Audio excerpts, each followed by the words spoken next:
कुठे आहे तू? ताई, बहिणी घरात आहे? आहे ताई. जरा बोलवता? बोल ताई, तुम्ही इकडे आणि अचानक? बहिणी, यावंच लागलं कारण तुला समजवायचं होतं ग. तू बस नाही ते ये. काय झालं? तू अशी अचानक का घर सोडून आलीयस? ताई, काहीच गरज नाहीये मला समजवायची, कारण त्या घरात माझं कोणी आहे असं मला वाटतच नाही. अगं बहिणी, असं काय बोलतेस तू? एवढं काही झालेलं नाहीये. अहो, मग कसं बोलू? तुमच्या आईने भर कार्यक्रमात माझा अपमान केला, मला वाटेल ते बोलल्या, आणि ह्यांनी सुद्धा माझी बाजू घेतली नाही. हो अगं बहिणी, पण तू काही कमी बोललीस का?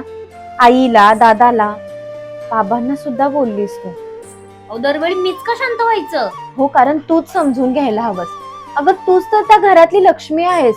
आणि घरातली लक्ष्मीच ठरवते ना की आपलं घर कसं एकत्र बांधून ठेवायचं. अहो, अजून किती घट्ट बांधून ठेवायचंय आणि कसं?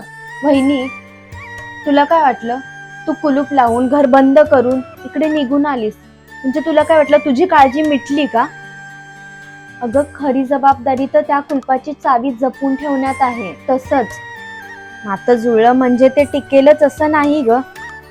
खरी जबाबदारी ते नातं टिकवण्यात आहे. अहो ताई, हे सगळं मला का सांगताय?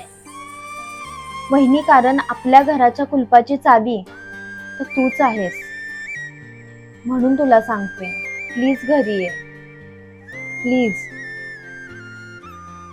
विचार कर, येते मी. हो, थांबा, चहा घेऊन जाऊ. नाही, आता घरातली लक्ष्मी घरात येईपर्यंत मी काही नाही घेणार.